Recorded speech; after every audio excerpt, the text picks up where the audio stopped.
जरा तुमच्यासाठी जोरदार गाणं वाजवा. शिक्षक एकजुटीचा हम सब मित्रांनो, या ठिकाणी सरकारला 17 नोव्हेंबरला आपण मुख्यमंत्री महोदयांना नोटीस दिली, शिक्षण मंत्र्यांना नोटीस दिली, अर्थमंत्र्यांना नोटीस दिली. शांतरा तुम्ही आता सूचना करू नका. आणि 17 तारखेपासून आजपर्यंत या सरकारने आपल्याकडे बघितलं नाही का? तर सरकारनं स्थानिक स्वराज्य संस्थेच्या निवडणुका महत्वाच्या होत्या आणि काल आम्हाला सांगतायत मोर्चा काढू नका, तुमचा पगार कापला जाईल, तुमच्यावर कारवाई केली जाईल. अरे आमच्यावर कारवाई करणारे खूप जण आहेत, आम्ही अनेक वर्ष बघितलेलं आहे. तुमचं काम आहे तुम्ही करा. हा इथं लढणारा सगळा वाघ आहे, हा कुणालाही घाबरणार नाही. या सगळ्या वाघिणी आहेत, कुणालाही घाबरणाऱ्या नाहीत. आमच्या माता भगिनी रणरागिणी आहेत, या मोर्चामधून संदेश देत आहेत की आम्ही पगाराला घाबरणारे पळकुटे नाही. आपल्या जुन्या संघटनेच्या पदाधिकाऱ्यांनी 54 दिवस संप केला म्हणून आपल्याला पेन्शन मिळाली. त्यांनी जर 54 दिवस संप केला नसता तर आपल्याला पेन्शन मिळाली असती का?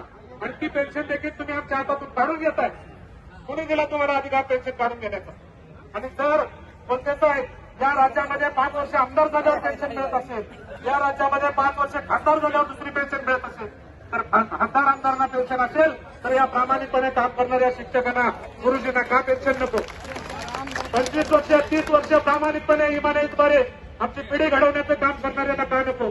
आमदारांनी कुणी घडवलं, खासदारांनी कुणी घडवलं, त्यांनी त्याची जाणीव ठेवावी. आणि आमदारांनी खासदारांना सुद्धा उद्यापासून आम्ही 8 तारखेपासून नागपुरामध्ये जाऊन सांगणार आहे, विधान परिषदेमध्ये आणि विधानसभेमध्ये शिक्षकांचे जर प्रश्न घेतले नाही तर जसं मराठा मोर्चामध्ये जाऊन प्रत्येक ठिकाणी लोकसभेच्या आणि विधानसभेच्या लोकप्रतिनिधींना त्यांनी सांगितलं आमची मतं मागायला येऊ नका, तसं शिक्षक तुमच्या दारात येतील आणि तुम्हाला सांगतील भविष्यात तुम्ही इथं निवडणुकीसाठी उभं राहू नका, शहाणा असाल तर.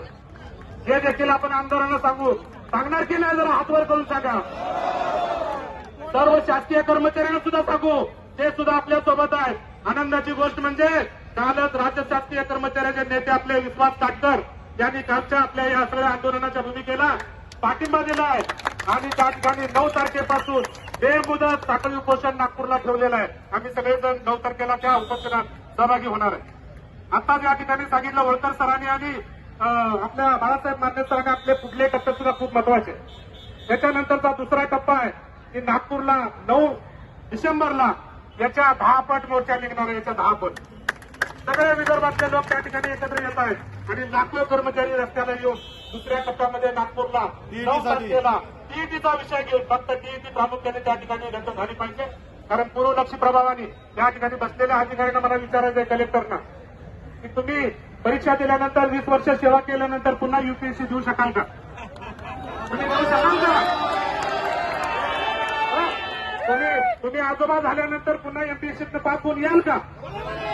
आणि जरा विचार करा. आणि न्यायाधीशांना सुद्धा माझा सवाल आहे, न्यायाधीश महोदय आपण हा विचार साकल्याने करावा. माझी आपल्याला हात जोडून विनंती आहे की आपण या सगळ्या देशातल्या कर्मचाऱ्यांसाठी कालच आमच्या त्या ठिकाणी आमचे खासदार निलेशजी लंके असतील किंवा नाशिकचे बगरे सर असतील यांनी त्या ठिकाणी माने सरांनी देखील माने आपले खातं जयशील माने आपले हातकणंगलेचे त्यांनी देखील